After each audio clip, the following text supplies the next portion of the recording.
चक्षुरुन्मिलितं येन तस्मै श्रीगुरुवे नमः। श्रीचैतन्यमनोभीष्टं स्थापितं येन भूतले स्वयं रूपा कदा मह्यं ददाति स्वपदान्तिकम्। वन्देऽहं श्रीगुरु श्रीयुतपदकमलं श्रीगुरुन् वैष्णवांश्च श्रीरूपं साग्रजातं सहगण रघुनाथान्वितं तं सजीवं साद्वैतं सावधूतं परिजनसहितं कृष्णचैतन्यदेवम् श्रीराधाकृष्णपादान् सहगणा ललिता श्रीविशाखान्वितं स। हे कृष्णकरुणा सिन्धु दीनबन्धो जगत्पते गोपेश गोपिका कान्त राधाकान्त नमोस्तुते। तप्तकाञ्चन गौराङ्गी राधे वृन्दावनेश्वरी वृषभानुसुते देवी प्रणमामि हरिप्रिये। वाञ्छाकल्पतरुभ्यश्च कृपा सिन्धुभ्येव च पतितानां पावनेभ्यो वैष्णवेभ्यो नमो नमः।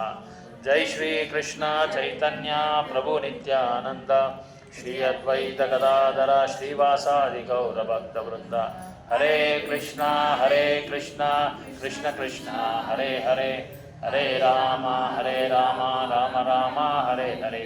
हरे कृष्णा कृष्ण कृष्ण हरे हरे हरे राम राम राम हरे हरे। हरे कृष्णा कृष्ण कृष्ण हरे हरे हरे राम राम राम हरे हरे। ஸோ ரெண்டாவது அத்தியாயத்தில் பகவான் கிருஷ்ணர் அர்ஜுனருக்கு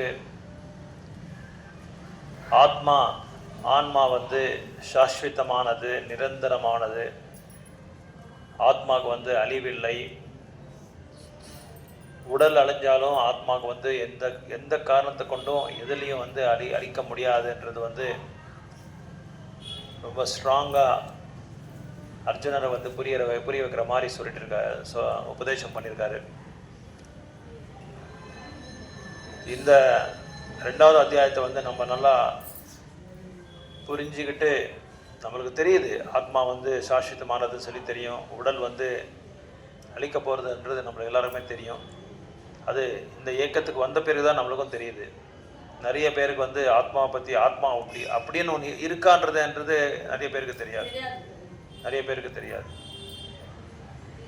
ஏன் எங்களுக்கு கூட ஆத்மா அப்படி இருக்கான்றது உங்களுக்கு யாருக்கா தெரியுமா? இது வரதுக்கு முன்னாடி உங்களுக்கு எதாவது தெரியுமா? அந்த மிரர்ல காமிப்பாங்க இல்லையா, அது மனசாட்சி, அது மைண்ட் பேசுறது, அதெல்லாம் பார்த்துட்டு அதை பற்றி ஓகே. ஸோ அதான் கரெக்ட். புனர்ஜென்மான்றது நம்ம கேட்டுருக்கோம், நிறைய படத்துலலாம் பார்த்துருப்போம். ஆனால் மறுஜென்மம் இருக்குன்றது தெரியாது, ஆத்மா இருக்கிறதுன்றது அதோட விளக்கம் நம்மளுக்கு யாருக்குமே தெரியாமையே பிரபுபாதர் அதுக்கு உலகம் எல்லாமே இந்த மாதிரி சத் சங்கத்தை ஆர்கனைஸ் பண்ணி உபன்யாசங்களை கொடுத்து நிறைய பேருக்கு புரிய வச்சிருக்காரு பிரபுபாதர். ஏன் பிரபுபாதர் இதை பற்றி இவ்வளோ விளக்கத்தை கொடுத்துட்ருக்காங்க அப்படின்னா நம்ம யோசனை பண்ணோம். ஏன்னா கிருஷ்ணரே பகவத்கீதையில் அத்தனை ஸ்லோகா சொல்லியிருக்காரு. அர்ஜுனருக்கு ஆத்மாவை பற்றி சொல்கிறதுக்காக பல ஸ்லோகாஸை சொல்லி அந்த விளக்கத்தையும் கொடுத்து அவருக்கு புரிய வைக்கிறதுக்காக ரொம்ப கஷ்டப்பட்டிருக்காரு கிருஷ்ணரே அர்ஜுனருக்கு.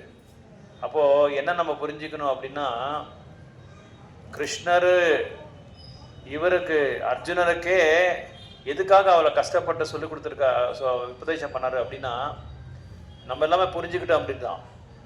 நம்ம புரியாமல் இந்த மாதிரி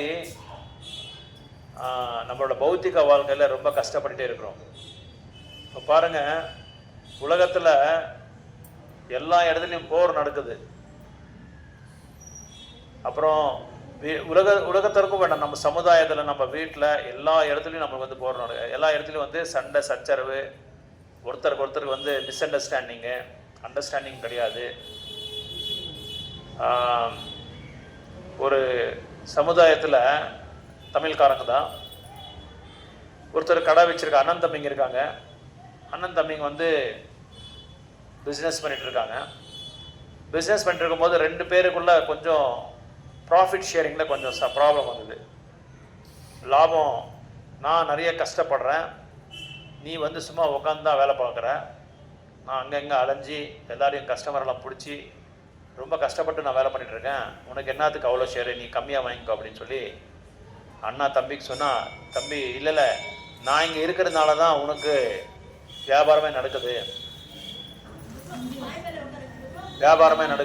அப்போது நான் இல்லைன்னா உனக்கு அந்த வியாபாரமே இருந்திருக்காது, நீ கொண்டு வந்த அந்த பொருட்களை வந்து எப்படி நீ விற்பனை பண்ணுற அப்படின்னு சொல்லி ஒரு சின்ன உதாரணம் இது உங்களுக்கு கொடுக்குறதுக்காக புரியுறதுக்காக சொல்லிட்டு இருக்கேன். அப்போது அண்ணா வந்து நான் இருக்கிறதுனால தான் உங்களுக்கு வந்து வியாபாரம் நடந்துட்டுருக்கு, உனக்கு வேலை இங்கே நீ வாழ்ந்துட்டுருக்க.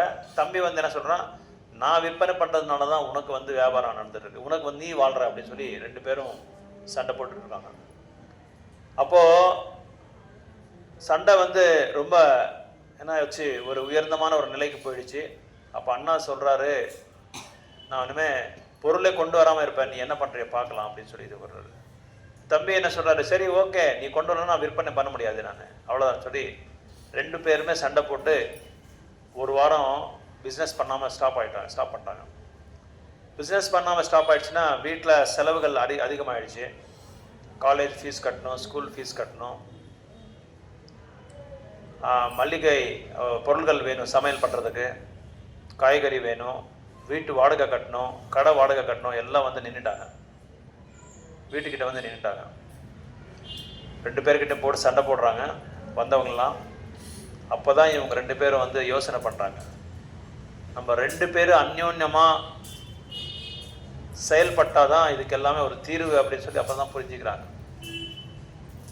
அப்போது இங்கே நம்ம புரிஞ்சிக்க வேண்டிய விஷயம் எப்படின்னா, நானுன்றது அவங்க, தம்பி வந்து நானுன்றது இவர். இங்கே ஃபால்ஸ் ஐடென்டிட்டி, என்னோட சப்போர்ட்டு என்னோட ஹெல்ப் இல்லாமல் நீ ஒன்றும் பண்ண முடியாதுன்னு சொல்லி அவர், இவர் வந்து என்னோட சப்போர்ட்டு என்னோட ஹெல்ப் இல்லாமல் ஒன்றும் பண்ண முடியாதுன்னு சொல்லி இவர்.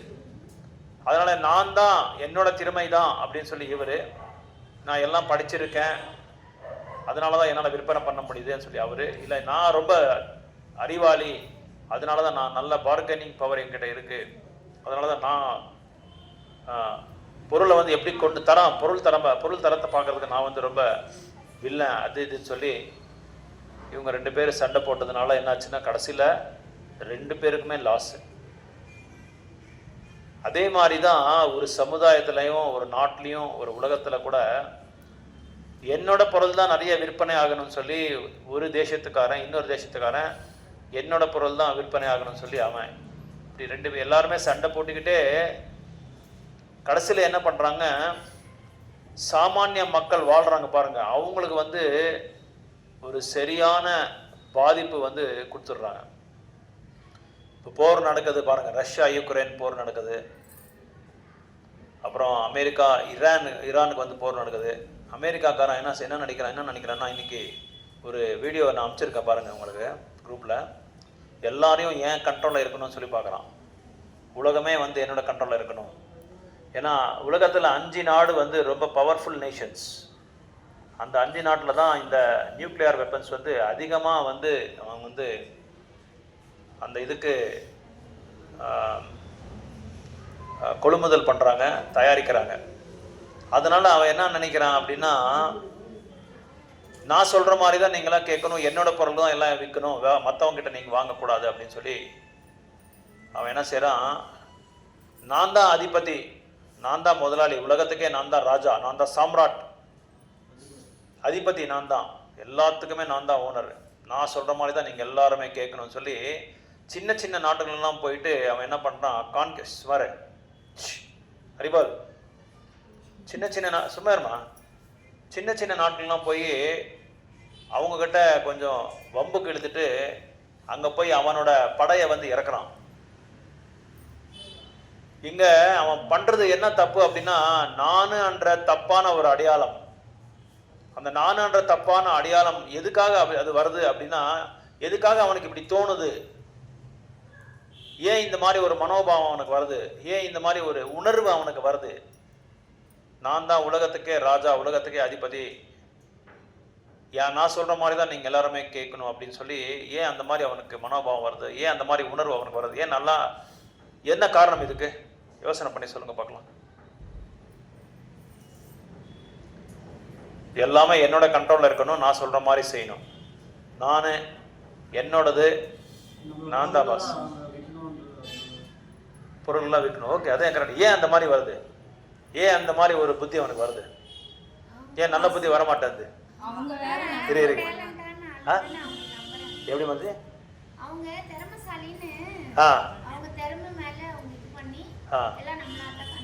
திறமை எல்லாருக்குமே இருக்கு.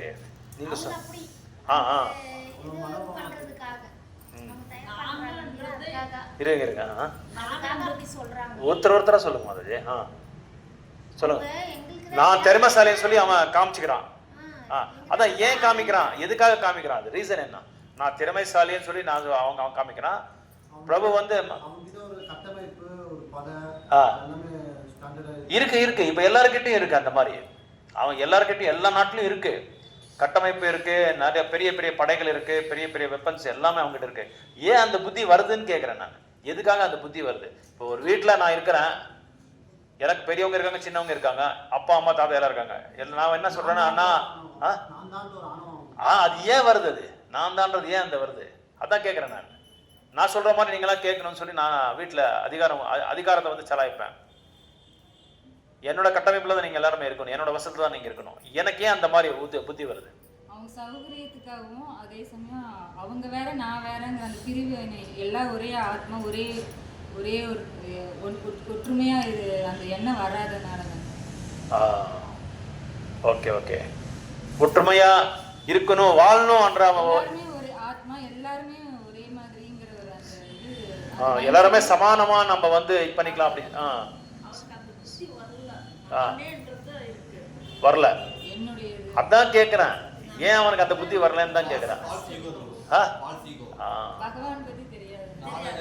கரெக்ட்.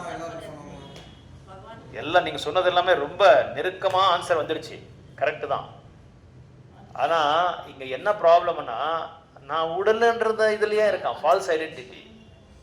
அதான் தப்பான அடையாளம்னு சொல்றாங்க, ஃபால்ஸ் ஐடென்டிட்டி. நான்ன்றது ஃபால்ஸ் ஐடென்டிட்டி. இப்போ நான் வந்து மூக்கண்டப்பள்ளிக்காரன், நான் வேணுகோபால் கோயில் பக்கத்தில் இருக்கேன் அப்படின்றதே பெரிய தப்பு தான். நானுன்றதே இங்கே தப்பு தான். நான் வந்து மூக்கண்டப்பள்ளிக்காரன்றது தப்பு தான். மாதாஜி சொன்ன மாதிரி எல்லாருமே சமானமாக பார்க்கணும். அதாவது இப்போ எல்லாரும் பகவானோட அம்சங்களாக பார்க்கணுன்றது நீங்கள் சொன்னீங்க. பிரபு வந்து ஃபால்ஸ் ஐடென்டிட்டின்னு சொல்கிறாங்க, இவர் மனோபாவம். எல்லாம் உங்களோட கருத்துக்கள் எல்லாமே கரெக்டு தான். ஆனால் முக்கியமாக இங்கே இந்த ஸ்லோகாவுக்கு ரெலவெண்ட்டாக எப்படி இருக்குன்னா, சம்பந்தமாக எப்படி இருக்குன்னா, நான் வந்து பெரிய முதலாளி, பெரிய பணக்காரன், நான் தொழில் அதிபதி, நான் சொல்கிற மாதிரி தான் நீங்கள் செய்யணுன்றது வந்து நான்ன்றது வந்து பெரிய ஃபால்ஸ் ஐடென்டிட்டி. அது ஃபால்ஸ் ஐடென்டிட்டி, தப்பான அடையாளம். அந்த தப்பான அடையாளம், அந்த ஒரே ஒரு வார்த்தை, அந்த ஒரே ஒரு பாயிண்ட், அந்த ஒரு சொல்லு, அந்த 2 சொல்லு இருக்கு பாருங்க, அந்த 2 சொல்லுனால தான் எனக்கு உலகமே அழிஞ்சிட்டு இருக்கு. காரணம் என்னன்னா, பகவானை பத்தி நீங்க சொன்ன மாதிரி பகவானை பத்தி தெரியல, ஆன்மீகத்தை பத்தி சரியா அதுக்கு அவங்களுக்கு வந்து போதுமான சத்சங்கம் இல்லை, அவங்களுக்கு. அது இல்லாம நான் எதுக்கு இதெல்லாமே நான் வந்து பயிற்சி பண்ணும், எதுக்காக நான் பயிற்சி பண்ணும், எனக்கு அவசியம் இல்லை, எனக்கு எல்லாமே தெரியும் அப்படின்னு சொல்லி. இந்த ஞானிகள் எல்லாம் அப்படிதான், ஞானி என்பாங்க பாருங்க. நான் அன்னைக்கு கிளாஸ்ல சொன்னேன், கர்மி, ஞானி, யோகி, பக்தா. இந்த ஞானிகள் எல்லாம் எப்படின்னா, பக்தி தொண்டை வந்து கடைப்பிடிக்கணும்ன்ற ஒரு விருப்பமே அவங்களுக்கு இல்லை. அவங்களா உருவாக்குவாங்க, அவங்கள ஒரு கட்டமைப்பு இருக்கு, அந்த கட்டமைப்புக்குள்ளேயே அவங்க வந்து போவாங்க, அந்த கட்டமைப்புலேயே அவங்க போவாங்க. எனக்கு இது எல்லாமே தெரியும், எனக்கு இது பகவானை பத்தி என்னைக்குமே அவங்க சிந்திக்கவே மாட்டாங்க. எனக்கு அறிவு வேணும், நான் அறிவை அடையணும். இந்த விஞ்ஞானிகள்லாம் பார்ப்பீங்க, நீங்க எல்லாம் இவங்க கிட்ட போங்க, டாக்டர்ஸ் கிட்ட போட்டோம், அலோபதி டாக்டர்ஸ் கிட்ட போனா உங்களுக்கு எதை ஆன்மீகத்தை பத்தி எதை சொன்னாலும் அவங்க கேட்க மாட்டாங்க. ரொம்ப ரேர், கேட்கறவங்க இருக்காங்க, ஒரு 5% 10% இருக்காங்க, இல்லைன்னு சொல்ல. 90% 90% வந்து அவங்க சொல்ற மாதிரி, நம்ம இவங்க சொல்ற மாதிரி கேட்கறது. ஆன்மீகத்தை பத்தி அவங்களுக்கு கவலையே இல்லை. ஏன்னா அந்த சயின்ஸ் அண்ட் டெக்னாலஜி தான் அவங்களுக்கு வந்து பகவத்கீதா, அதான் பாகவதம், அதான் ராமாயணம் அவங்களுக்கு. அதை பத்தி தான் அவங்க வந்து எப்போ அவங்களோட வீட்டு கடையில கூட பாருங்க, கிளினிக்ல, ஹாஸ்பிட்டல்ல நிறைய மேகசின்ஸ் எல்லாம் வந்திருக்கும். நம்ம பேக் டு கார்டட் மேகசின்ஸ் மாதிரி அவங்களது சயின்ஸ், ஃபெமினின் நிறைய புக்ஸ் இதெல்லாம் வாங்குறாங்க. அதை பற்றி தான் அவங்க அட்வான்ஸ் ஆகிட்டே இருப்பாங்களே தவிர என்றைக்குமே வந்து இந்த ஒரு நிலைக்கு அவங்க வரவே மாட்டாங்க. ரொம்ப ரேர். ஒரு 10%. எல்லாரையும் அப்படி சொல்ல, நான் எல்லாரும் அப்படி இருக்காங்கன்னு சொல்ல. ஸோ எல்லாருமே எல்லா டாக்டர்ஸும் அந்த மாதிரி இருக்காங்கன்னு சொல்ல. சில பேருக்கு அந்த இது இருக்கு. ஆனால் உள்ளுக்குள்ள எல்லாருக்குமே அந்த என்ன சொல்றது, அந்த உணர்வுன்றது இருக்கு. கிருஷ்ண உணர்வுன்றது இருக்கு, பக்தி உணர்வு, ஆன்மீகமான உணர்வு இருக்கு. அவங்களோட செயல், அவங்க பண்ற அந்த ப்ரொஃபஷன்னால அவங்களால டைம் ஒதுக்க முடியல அவங்களுக்கு. நிஜமா சொன்னா அவங்க வந்து ஒரு விஷயத்துல நம்மள எல்லாரையும் காப்பாத்திட்டு இருக்காங்க, இன்னொரு விஷயத்துல பார்த்தா ரொம்ப கஷ்டம். அவங்க ரொம்ப ரொம்ப கஷ்டம். ஆன்மீகத்துக்கு வரதுக்கு ரொம்ப தூரமா இருக்காங்க. ஏன்னா 24 hours 24/7 இதுல போர்ட்ல போட்டிருப்பாங்களா, மல்டி ஸ்பெஷாலிட்டி ஹாஸ்பிட்டல் 24/7 சர்வீஸ். அவங்க வீட்டுக்கு போய் தூங்குறதே சரியா போயிடும்.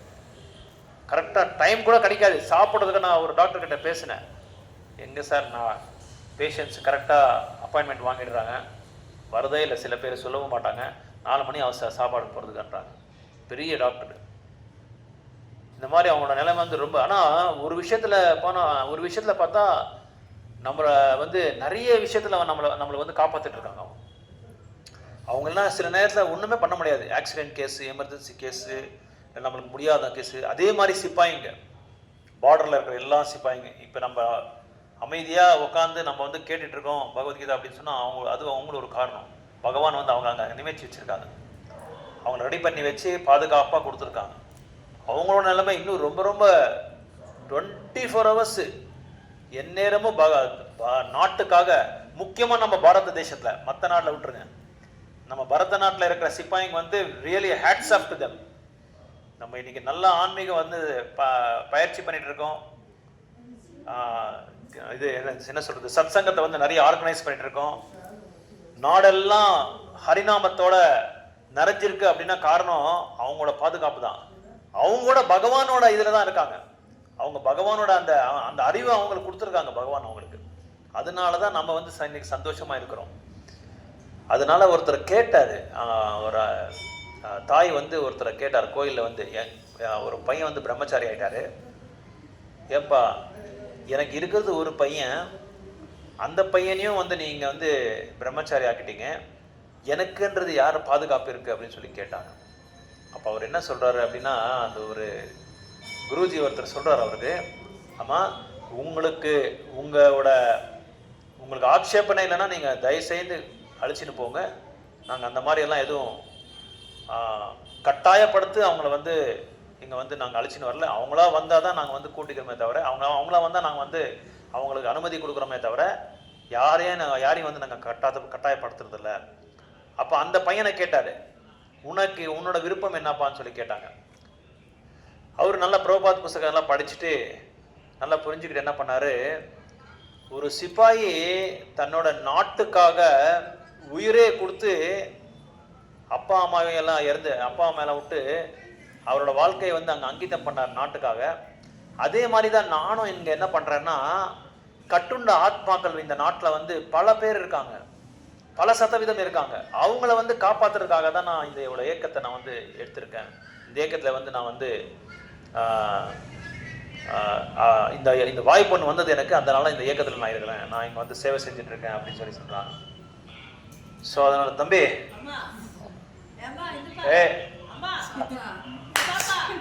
அந்த பக்கம் போமா கொஞ்சம், இல்லை மொபைல் ஆஃப் பண்ணிடுறேன்.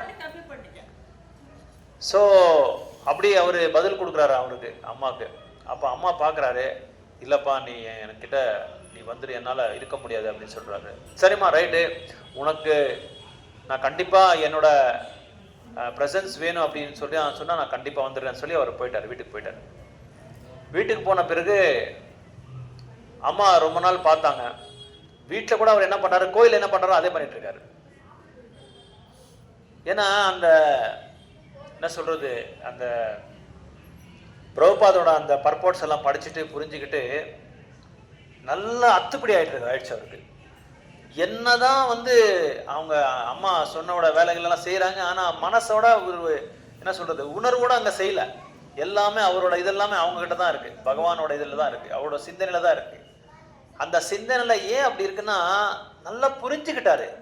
என்ன புரிஞ்சுக்கிட்டாரு, இல்ல என்ன ஃபர்ஸ்ட் என்ன புரிஞ்சுக்கிட்டாரு அவரு, என்ன புரிஞ்சுக்கிட்டாரு சொல்லுங்க பார்க்கலாம். நான் ஒரு ஆன்மா தான் அப்படின்னு சொல்லி நல்லா புரிஞ்சுக்கிட்டாரு. என்னோட நிலை என்னன்றது புரிஞ்சுக்கிட்டாரு. நான் எங்க இருக்கணும், நான் என்ன பண்ணணும், ஒரு மாணவனா எனக்கு இந்த பிறப்புல நான் செய்ய வேண்டிய கடமைகள் என்ன அப்படின்னு சொல்லி சொல்றாங்க. எங்க கூட கிருஷ்ணா அதான் சொல்றாங்க, வர்ணாசிரம தர்மத்தை வந்து இங்க வந்து கொண்டு வராரு, அந்த பாயிண்ட்டை கொண்டு வராரு கிருஷ்ணா. இங்க அர்ஜுனா, நீ 4 வர்ணங்களை 2வது வர்ணத்துல நீ இருக்கிற. ஸோ 2வது வர்ணத்துல நீ இருந்துக்கிட்டு என்ன பண்றன்னா, நீ ஒரு சத்திரியன். நீ சத்திரியனா இருந்து நீ என்ன பண்ண, உன்னோட கடமைகள் நீ செய்யணும். ஒரு சத்திரியன் வந்து புலிகிட்ட போராடிட்டு இருக்கும்போது அவன் கண்டிப்பா அந்த புலியை போராடிட்டு வதம் பண்ணிட்டு அந்த புலிக்கு வந்து பெரிய இது கொடுப்பாங்களாம், கம்பீரமான அந்த என்ன சடங்குகள் செய்வாங்களாம். அந்த புலி கூட ரிலீஜியஸ் செரமனி. அந்த புலி கூட எப்படி ஒரு பக்தருக்கு தார்மீகமா எப்படி செய்யறாங்களோ அந்த மாதிரி அந்த அந்த கிடைகள் என்னது இறுதி சடங்குகள் செய்யறாங்களா அந்த புலிக்கு கூட. அதனால யார் ஒருத்தர் வந்து போர்க்களத்துல வந்து உயிரை விடுறாங்களோ அவங்க வந்து கண்டிப்பா வந்து உயர்ந்தமான லோகத்துக்கு போயிடுவாங்க, சொர்க்கலோகத்துக்கு போயிடுவாங்க. அதனால அங்க இருக்கிற ஈவன் அந்த விலங்குகள் கூட, குதிரைகள் எல்லாமே அந்த சொர்க்கலோகத்துக்கு போயிடுவாங்களாம், யாரா இருந்தாலும் சரி. அதனால இங்க 2 விதமான ஆத்மாக்கள் இருக்காங்க, கட்டுண்ட ஆத்மா, முக்தி ஆத்மா. கட்டுண்ட ஆத்மா என்ன பண்றாங்கன்னா, அவங்களோட செயல் வந்து எல்லாமே பலன் நோக்கி தான் செய்யறதுனால அவங்க என்ன பண்றாங்க, இந்த வட்டத்திலே இருந்துறாங்க, ஜன்மா மிருத்யு ஜராவதி, அந்த வட்டத்திலே கஷ்டப்பட்டுட்டே இருப்பாங்க. அதனாலதான் அடிக்கடி பிரபுபாதர் வந்து ரிப்பீட் பண்றாங்க, இந்த உலகத்துக்கு வர்றதுக்காக நீங்க முயற்சி பண்ணாதீங்க. நீங்க எவ்வளவுதான் உங்க புலங்களை வந்து திருப்திப்படுத்துறதுக்காக நீங்க முயற்சி பண்ணிட்டு இருக்கீங்களோ, பல விதங்களை, பல நோக்கங்களை, பல திசைகள் இருந்து நீங்க முயற்சி பண்றீங்க. இருந்தாலும் நீங்க வந்து என்னதான் கஷ்டப்பட்டாலும் நீங்க திருப்தி உங்களால சாட்டிஸ்ஃபை பண்ணிக்க முடியாது. இப்போ ஏதோ பிரசாதம் கொண்டு வந்திருக்கோம், வெஜிடேபிள் புலாவ் கொண்டு வந்திருக்கோம், நல்லா ருச்சியா நெய் போட்டு சமைச்சிருக்காங்க, மாதாஜி யாரோ ஆஃபர் பண்ணி எடுத்து வந்திருக்காங்க. நம்ம என்ன செய்யறோம், ரொம்ப நல்லா இருக்குன்னு சொல்லி ஃபர்ஸ்ட் சர்விங் நல்லா சாப்பிட்றோம். அடுத்தது அந்த ருச்சி ஏறின உடனே செகண்ட் சர்விங் போறோம், செகண்ட் சர்விங்கும் சாப்பிட்டோம். அது தேர்ட் சர்விங் அது சாப்பிட்டு 3வது தடவை போறோம். 3வது தடவை போயிட்டு இருக்கும்போது என்ன ஆகுதுன்னா, ஒரு 2 மணி நேரம் ஆன பிறகு அவனுக்கு என்ன ஆச்சுன்னா அப்படியே வயிற்றுல கலக்க ஆரம்பிச்சிச்சு அவனுக்கு. அதனால நம்ம மேக்சிமம் எக்ஸ்டென்ட்டுக்கு நம்ம வந்து அது திருப்தி அடையணும்னு சொல்லி நம்ம பார்க்குறோம். ஆனால் இந்த உடலை வந்து நம்மளுக்கு அலோவ் பண்ணாது, பாடி அலோவ் பண்ணாது. இப்போ நான் கூட ஒரு 5 வருஷத்துக்கு முன்னாடி வரைக்கும் நல்ல ஃப்ரூட்ஸ் சாப்பிட்டு இருந்தேன். 12 மணி ஆனால் நல்ல ஃப்ரூட்ஸ் சாப்பிட்டு இருந்தேன். இப்போ ஃப்ரூட்ஸே சாப்பிட முடியல, என்ன சாப்பிட்டாலும் த்ரோட் இன்ஃபெக்ஷன் ஸ்டார்ட் ஆயிடுது. Maybe body to body different இருக்கு எல்லாருக்குமே. அப்போ நான் இது ஒரு தடவை யோசனை பண்ணுவேன், இதெல்லாம் ஸ்கிப் பண்ணிட்டு ஒரு நாளைக்கு ஒரு தடவை வந்து தானியம் சாப்பிட்டு மார்னிங் நைட் எல்லாமே ஃப்ரூட்ஸே சாப்பிடலாம்னு சொல்லி ட்ரை பண்ணேன், முடியல. அப்போ நான் வெள்ளரிக்காய் எப்படி சாப்பிடுவேன்னா சாப்பாடு மாதிரி சாப்பிடுவேன், கட் பண்ணி வெள்ளரிக்காய். அந்த அளவுக்கு வெள்ளரிக்காய்னு அவ்வளோ பிரியம். ஆனால் இப்போ சாப்பிடவே முடியல வெள்ளரிக்காய். பாதி வெள்ளரிக்காய் சாப்பிட்டாலே த்ரோட் இன்ஃபெக்ஷன் ஸ்டார்ட் ஆகிடுது. அதனால அந்தந்த மனிதனுக்கு எல்லாமே ஒரு லிமிட்ன்றது இருக்கு, அதுக்கு மேலே அவன் சாப்பிட முடியாது. ஸ்வீட்ஸ் அவ்வளோதான், ரஸ்மலை, பெங்காலி ஸ்வீட்ஸ்னா பயங்கரமான விருப்பம் சில பேருக்கு. உட்காந்து கிலோ கணக்காக 1/4 கிலோ வரைக்கும்லாம் சாப்பிடுவாங்க, நான் பார்த்துருக்கேன். எங்கள் ஃப்ரெண்டோட ஸ்வீட் ஸ்டால் ஆப்போசிட்டே ஸ்வீட் ஸ்டால், அங்கே சாப்பிட்டே இருப்பாங்க. சாப்பிட்டுட்டு அவன் சாப்பிட்டா அதுக்கப்புறம் போய் அனுபவிக்கணும் அவங்க ஒரு அளவுக்கு தான். அதுக்கப்புறம் நெக்ஸ்ட் டே அவனுக்கு போய் அது காமிச்சாலே, வேண்டப்பா இன்னொரு ஜென்மத்தில் நான் சாப்பிட மாட்டேன்னுவாங்க, கண்டிப்பா எனக்கு வேண்டாப்பான்னு. அதனால எதுவுமே வந்து நம்ம மேக்சிமமா நம்ம வந்து சாட்டிஸ்ஃபை பண்றதுக்கு நம்ம முயற்சி பண்ணணும்னு சொல்லி நம்ம பயிற்சி பண்ண கூட அது ஆகாது. அதனால அதான் கிருஷ்ணன் சொல்றார் அர்ஜுனருக்கு, அர்ஜுனா நீ ஒரு க்ஷத்ரிய வந்து உன்னோட கடமையே அதுதான், உன்னோட பிரிஸ்கிரைப்டு டியூட்டியே அதுதான். நீ கண்டிப்பா வந்து போர் பண்ணி தான் ஆகணும், அதான் உன்னோட உன்னோட ஜாத்தியே அதுதான் சொல்றாங்க. நீ பிறப்பெடுத்ததே சத்திரியனோட ஜாத்தியில நீ எடுத்திருக்க, நீ சத்திரியனோட வர்ணத்தை தான் நீ இருக்கிற. அதனால நீ கண்டிப்பா நீ செஞ்சு ஆகணும்.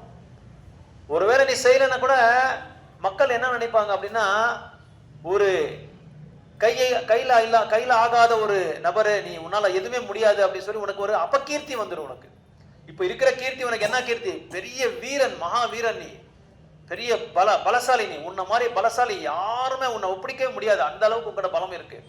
ஆனா நீ இந்த விட்டு நீ இந்த போர்க்களத்துல இருந்து நீ வெளியே போயிட்டா உன்னை யாருமே மதிக்க மாட்டாங்க. உன்னை ஒரு நீ வந்து எல்லாம் எதுக்குமே லாய்க்கு இல்லாத உன்னை வந்து என்ன சொல்லுவாங்க, உன்னை பத்தி அபகீர்த்தி கொடுத்துருவாங்க, உனக்கு டிஃபேம் அப்படின்னு சொல்லுவாங்க, உன்னை டிஃபேம் பண்ணிடுவாங்க.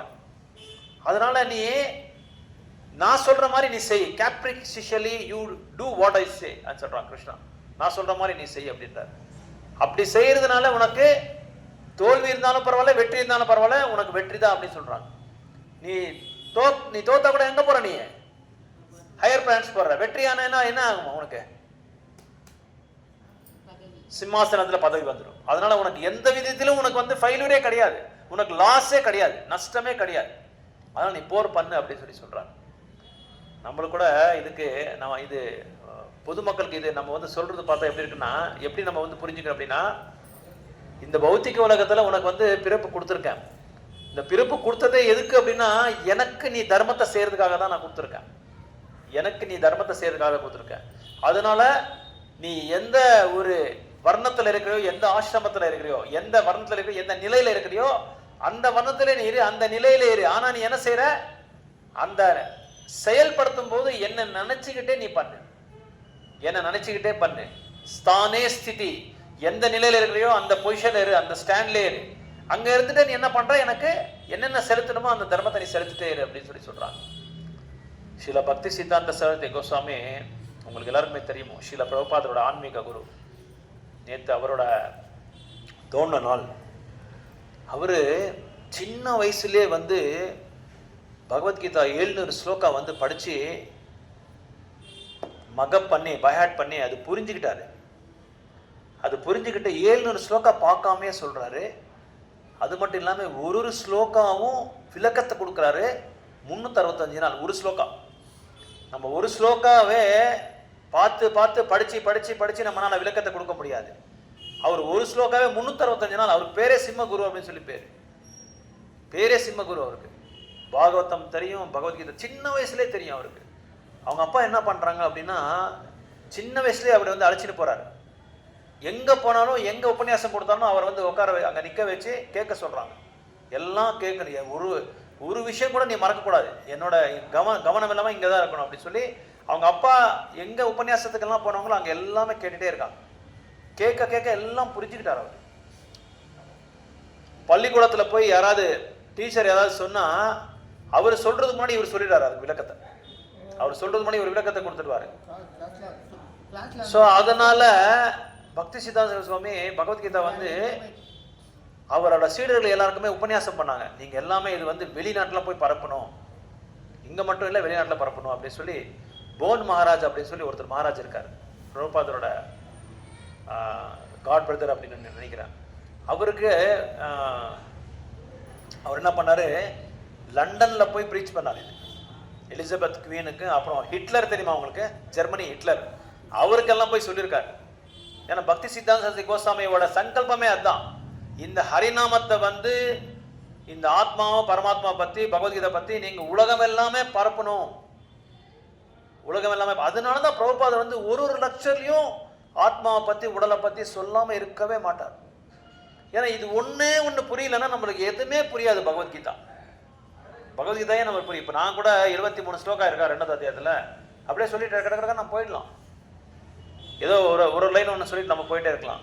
எதுக்காக இவ்வளோ டீப்பாக ஆழமாக நம்ம வந்து இதை பற்றி டிஸ்கஸ் பண்ணுறோம் அப்படின்னா, இதை தான் நம்ம புரிஞ்சுக்கணும் நல்லா. ஆனால் புரிஞ்சிட்டா கூட இதை வந்து செயல்படுத்துறது தான் கஷ்டம்.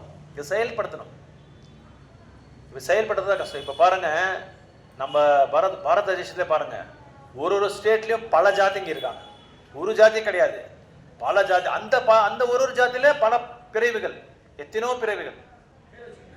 இந்த மாதிரி ஏன் இந்த மாதிரி ஜாத்தியெல்லாம் பிரிச்சிருக்காங்க அப்படின்னா காரணம் என்னன்னா, பிகாஸ் நான் வர்ணாசிரம தர்மத்தை வந்து யாரும் கடைப்பிடிக்கல.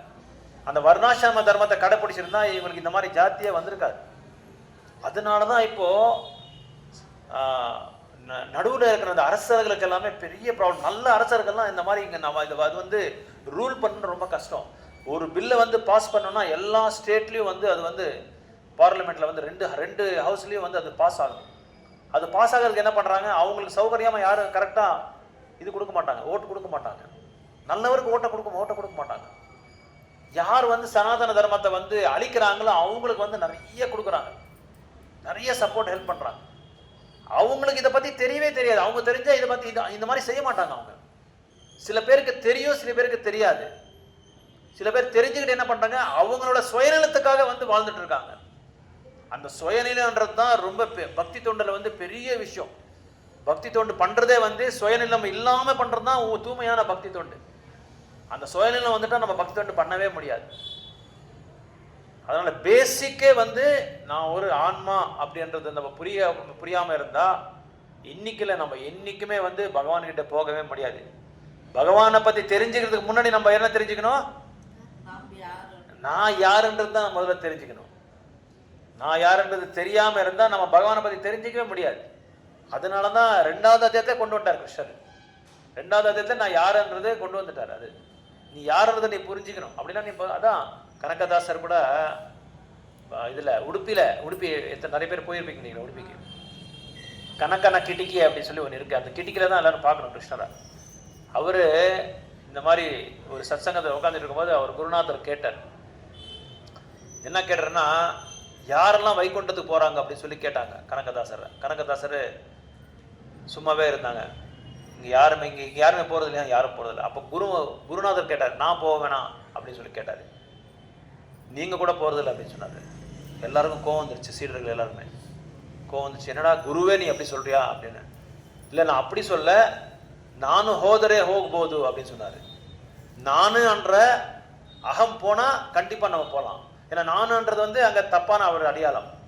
நானுன்றது போனால் நீ கண்டிப்பாக நீங்கள் போகலாம் அப்படின்னு சொன்னாங்க. அப்போ நான் குரு வந்து தப்பாக சொல்ல, யாராக இருந்தாலும் சரி நான்றதை நீங்கள் விட்டுறணும். அதனால தான் நம்ம நமஸ்காரம் பண்ணுறது எதுக்கு பகவானுக்கு அப்படின்னா, அந்த நான்றது போகணும். அவரோட திருவடிகளை வந்து நம்ம அடக்கலம் எடுத்தாதான் அந்த நான்றது நம்மளுக்கு போகும். அதனால தான் நான் உங்களுக்கு நகர சங்கீர்த்தன் வர சொல்கிறேன். நகர சங்கீர்த்தன், புக் டிஸ்ட்ரிபியூஷன் இதெல்லாம் எதுக்காக வரேன்னா, அப்போ தான் நான்ன்றது போகுது. நம்மளோட ஈகோ வந்து சப்ரஸ் பண்ணுது. ஈகோ வந்து சப்ரஸ் பண்ணும். அந்த ஈகோவை சப்ரஸ் பண்ணுறதுக்கு இப்போ பாருங்கள், ஒரு பக்தர் இருக்காரு, எனக்கு தெரிஞ்சு 25 வருஷமாக இருக்கார். 25 வருஷமாக புக் டிஸ்ட்ரிபியூஷன் செஞ்சுட்டே இருக்கார். எத்தனை வருஷமா? இப்போவும் அவருக்கு வந்து எங்கே போனாலும் சண்டை. யாரோ ஒரு பக்தர்கிட்ட சண்டை, கோவம் வந்துட்டு அவர் வந்து வாடா போடான்னு வர அவரை பேசிட்டு இருக்கும்போது எதிர்த்தாப்புல சொல்றதில்ல, மற்றவங்க கிட்ட பேசும்போது வாடா போடான்னு சொல்லுவார். அப்போ நான் கேட்பேன், என்ன பிரபு வாடா போடான்னு என்ன பிரபு பண்றது? புக் டிஸ்ட்ரிபியூஷன் பண்றது கூட விட மாட்டார் அவரு. நான் நல்லது செய்யறேன், அப்போ கூட என்ன விட மாட்டேன்றாங்களே, நான் எப்படி பிரபு நான் வந்து இது பண்றது? அதான் பிரபு, அதனால தான் பிரபு கீதை 2வது அத்தியாயம் படிங்க பிரபுன்னு சொன்னேன்.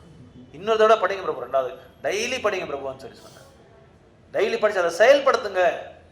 அதை வந்து உங்களோட அது உணர்வோட படிங்க, உணர்வோட செயல்படுத்துங்க. அப்படி பண்ணா நீங்க ஏன் பிரபு நீங்க ஏதோ பண்ணிருக்கீங்க, உங்க 2 பேருக்குள்ள ஒரு நல்ல இது என்ன சொல்றது, நல்ல வைரி ஆயிருக்கு.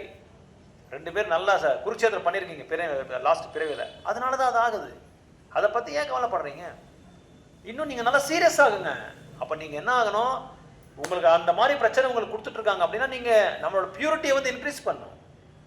நம்ம கிட்ட இருக்கிற பியூரிட்டி வந்து தூய்மையா இன்னும் தூய்மை ஆகல, சித்தை வந்து இன்னும் சுத்தமாகலாம், அந்த அசுத்தமாவே இருக்கு. அப்ப இன்னும் நான்ன்றது இருக்கு. ஒரு புக் டிஸ்ட்ரிபியூட்டர் வந்து ஒரு நாளைக்கு 20,000 ரூபாய் 25,000 ரூபாய் புக்ஸ் வித்துட்டு இருந்தாங்க. ஒரு நாளைக்கு பகவத்கீதா பாகவதம் இது எல்லாமே சேர்த்து ஒரு நாளைக்கு. ஒரு நாள் அவருக்கு இப்படியே பெரிய புக் டிஸ்ட்ரிபியூட்டர் ஆயிட்டாரு, டிவோட்டிஸ் சர்க்கிளில் வந்து ரொம்ப ஃபேமஸ் ஆயிட்டாரு. ஒரு நாள் போனாரு, இதெல்லாம் அவங்களுக்கு ஒரு சன்மானம் பண்ணி எல்லாரும் நோட்டிஃபை பண்ணிட்டே இருந்தாங்க. ஒரு 6 மாதம் கழிச்சு பெரிய புக் டேபிள் போட்டு, இன்னைக்கு எனக்கு ஒரு 20,000 ஆகும் கண்டிப்பாக, நான் ஒன்றும் என்ன சொன்னேன், எனக்கு இதெல்லாம் இதை பற்றி கவலைப்படவே தேவையில்லை அப்படின்னு சொல்லி போயிட்டாரு. அன்னைக்குன்னு போனால் ஒரு புக்கு கூட விற்கல, ஒரு புக்கு கூட விற்க முடியல. அப்போ யோசனை பண்ணி பார்த்தாரு. போய் அவங்க கவுன்சிலர்கிட்ட கேட்டாங்க, என்ன பிரபு இத்தனை நாளாக ஒரு நாள் கூட இந்த மாதிரி ஆனதே கிடையாது அப்படின்னு சொல்லி சொன்னார். அப்போ இத்தனை நாள் நீ வந்து புக் டேபிள் போடுறது பண்ணி என்ன பண்ணிட்டு இருந்த அப்படின்னு சொல்லி கேட்டார். கட்டாயமாக கண்டிப்பாக நம்ம என்னோட குரு மகாராஜையும் கிருஷ்ணரையும் வந்து பிரபுபாதர் வந்து வேண்டிட்டு போயிட்டு இருந்தேன். இன்னைக்கு ஒன்றும் தேவையில்லைன்னு சொல்லி போயிட்டேன் நான். அதனால தான் இந்த மாதிரி, அதுதான் இந்த மாதிரியா இருக்குதுன்னு சொல்லி. இப்போ உனக்கு ஒரு கான்ஃபிடன்ஸ் வந்துருச்சு, ஒரு நம்பிக்கை வந்துருச்சு, யாரும் எனக்கு தேவையில்லை, நானே வித்துருவேன் அப்படின்னு சொல்லி உங்களுக்கு ஒரு கான்ஃபிடன்ஸ் வந்துருச்சு. அதனால தான் அந்த கான்ஃபிடன்ஸ் தான் உங்களை வந்து இன்னைக்கு இந்த நிலைமைக்கு கொண்டு வந்திருக்குது. அதனால நீ 25,000 விற்கலாம், 2 லட்சம் விற்கலாம், 3 லட்சம் விற்கலாம், நீ உயர்ந்தமான பக்தரா இருக்கலாம், நீ என்னதான் இருந்தாலும் இது எல்லாமே அவர் போட்ட பிச்சை தான். வேணுகோபால் சாமி கொடுத்த கருணை தான், அவங்களோட தூய பக்தர் கொடுத்த கருணைனால தான் நீ வாழ்ந்துட்டு இருக்க அப்படின்றது நீ மறந்துடாத. பாருங்க, 25-30 வருஷமா நம்ம வந்து கிருஷ்ணவர் பண்ணா கூட இன்னும் நான் டாப் புக் டிஸ்ட்ரிபியூட்டர், நான் ஒரு பெரிய முதலாளி, நான் பெரிய டாக்டர், நான் பெரிய கலெக்டர், நான் தான் இந்த ப்ரோக்ராம் எல்லாம் நான் தான் வந்து ஆர்கனைஸ் பண்ணேன், நான் இல்லைன்னா இந்த டெம்பிள்ல ப்ரோக்ராமே நடந்திருக்காது, என்னோட ஆர்கனைசேஷன் என்னோட கட்டமைப்புல தான் இது எல்லாமே நடக்குது அப்படின்னு சொல்லி ஒரு நிர்ணயத்துக்கு நம்ம வந்துட்டா எல்லாமே அழிஞ்சிடும், கம்ப்ளீட்டா சம்பூர்ணமாவே அழிஞ்சிடும். அதனால இது எல்லாமே வேணுகோபால் சுவாமியோட கருணை, குருநாதரோட கருணை, வைஷ்ணவரோட கருணை. இந்திரனுக்கு அப்படிதான், கோவர்தன லீலா அப்படிதான் நடந்தது. நான் எனக்கு கொடுக்காம எல்லா ஆஃபரிங்ஸ் அவருக்கு கோவர்தன் கொடுத்துருக்காரு. அந்த அகங்காரத்தினால தான் அவர் என்ன ஆனாரு, டோட்டலாக அழிஞ்சிட்டார் அவர். அப்போதான் கிருஷ்ணர் குணபானம் சொல்லி கொடுத்துக்கிறாரு. ஒரு விஷயத்திலும் கிருஷ்ணர் எல்லாருக்குமே பாடத்தை கத்தி கொடுத்துட்டே இருக்காரு. என்ன டைம் ஆகுது? டைம் நீங்க அந்தேனா? ஓகே, சாண்டிங் பண்ணலாம். ஹரே கிருஷ்ணா. ஏதாவது கருத்துக்கள் ஏதாவது இருக்கலாம்? கருத்துக்கள், கேள்விகள், புரியாம இருக்கிறது ஏதாவது இருக்கா பாருங்க. இன்ட்ரெஸ்டா இருக்கு. அதான் ரொம்ப டிஃபரன்ஸ் இருக்கும். முன்ன படிக்கிறதுக்கும் இப்ப படிக்கிறதுக்கு ரொம்ப இன்ட்ரெஸ்டா இருக்கு இப்போ. ஆமா, அதனாலதான் சத்சங்கம் வேணும். இன்னும் படிக்கணும்னு சொல்லி தோணும்.